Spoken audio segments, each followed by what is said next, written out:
Olha, quando a gente pensa em inflamação, muitas vezes vem à mente algo ruim, né? Um sintoma. Mas a verdade é que ela é muito mais do que isso. É uma história de defesa fundamental que acontece dentro do nosso corpo.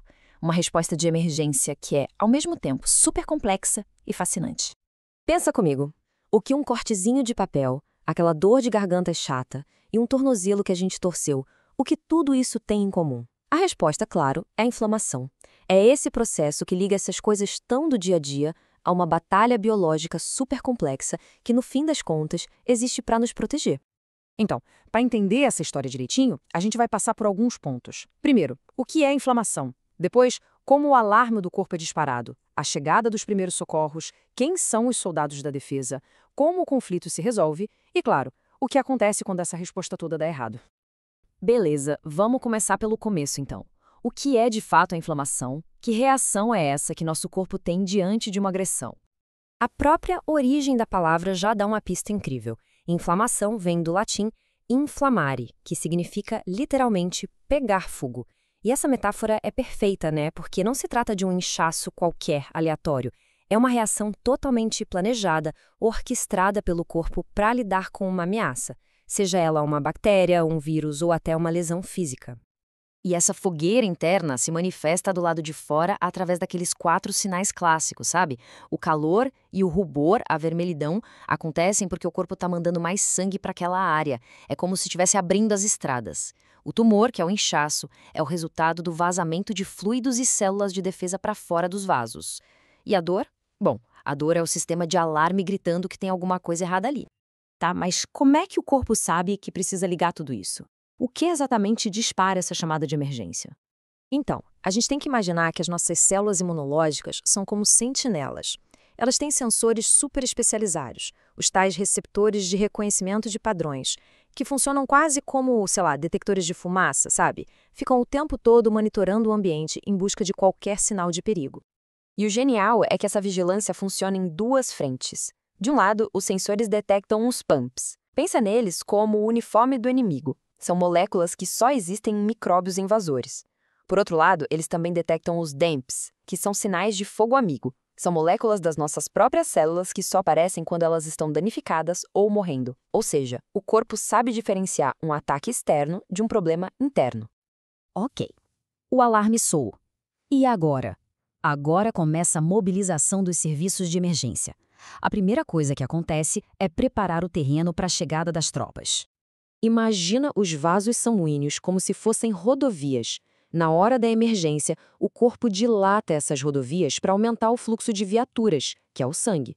E mais, as paredes dos vasos, que seriam as muretas de proteção, ficam mais permeáveis, cheias de saídas de emergência. É por isso que a área fica vermelha e quente, e é esse vazamento que causa o inchaço. E a saída dessas células de defesa não é uma bagunça, um vazamento caótico. É uma manobra tática super coreografada. É quase como um filme de ação. Primeiro, os leucócitos são puxados para as margens do vaso. Depois, eles começam a rolar lentamente pela parede, como se estivessem procurando o ponto certo. Aí eles grudam, aderem firmemente. E, por fim, fazem a diapedese. Eles se espremem e atravessam a parede do vaso para chegar no campo de batalha. É incrível. Bom, o caminho está aberto, mas quem são esses soldados? Quem são os principais atores celulares que vão para a linha de frente? A resposta é liderada por um grupo de elite, os fagócitos profissionais. O nome já diz tudo, né? Fago vem de comer. São células projetadas para literalmente engolir e destruir os invasores. São os combatentes principais da nossa primeira linha de defesa. E na vanguarda temos os neutrófilos. Eles são as verdadeiras tropas de choque. São os primeiros a chegar e chegam em números absurdos. São especialistas em devorar bactérias. Eles vivem pouco, mas são extremamente eficazes. E eles têm uma tática suicida impressionante. Eles podem se explodir e lançar umas redes feitas do próprio DNA para prender os patógenos. É uma armadilha mortal. Certo. Depois dessa primeira onda de ataque dos neutrófilos, a coisa muda de figura. Entra em cena uma célula muito mais versátil e que vive bem mais, o macrófago. Se o neutrófilo é o soldado da linha de frente, o macrófago é o comandante de campo, o estrategista e a equipe de limpeza, tudo ao mesmo tempo. E é aqui que fica fascinante. O macrófago tem 2 caras. Primeiro, ele pode ser um macrófago M1, a sua fase guerreira. Nessa forma, ele é um matador implacável de micróbios e continua tocando o alarme da inflamação. Mas depois, ele pode se transformar no macrófago M2, a fase reconstrutora.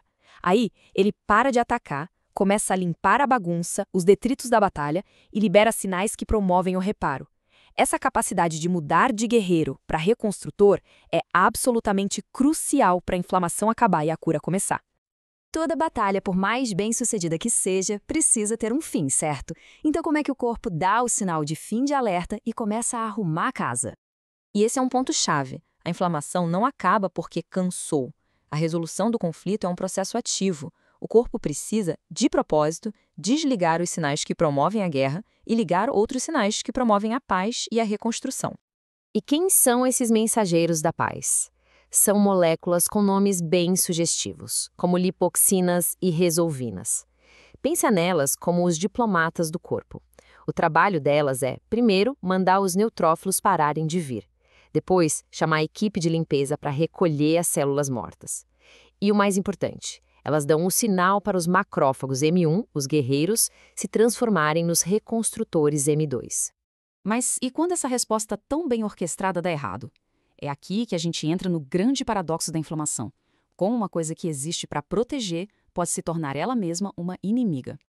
Pois é, se aquele interruptor de desligamento que a gente falou falhar, a inflamação não termina, ela se torna crônica. É como uma guerra de baixa intensidade que nunca acaba e que vai desgastando os tecidos aos poucos. É isso que está por trás de muitas doenças crônicas, como artrite e até a aterosclerose. E existe um cenário ainda mais dramático.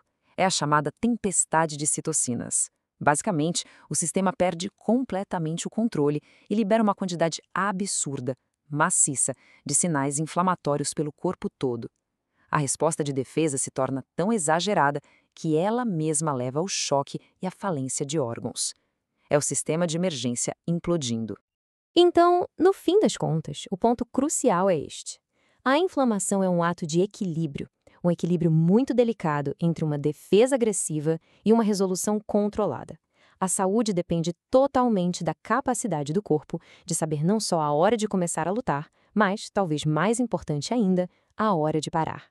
Isso nos deixa com uma pergunta fundamental, né? Se a inflamação pode ser tanto a cura quanto a causa da doença, como é que a gente pode aprender a controlá-la sem, ao mesmo tempo, desarmar as defesas que são essenciais para a nossa sobrevivência? Essa é uma das questões centrais da medicina hoje e a resposta para ela é a chave para tratar de tudo, de infecções e alergias até as doenças do envelhecimento.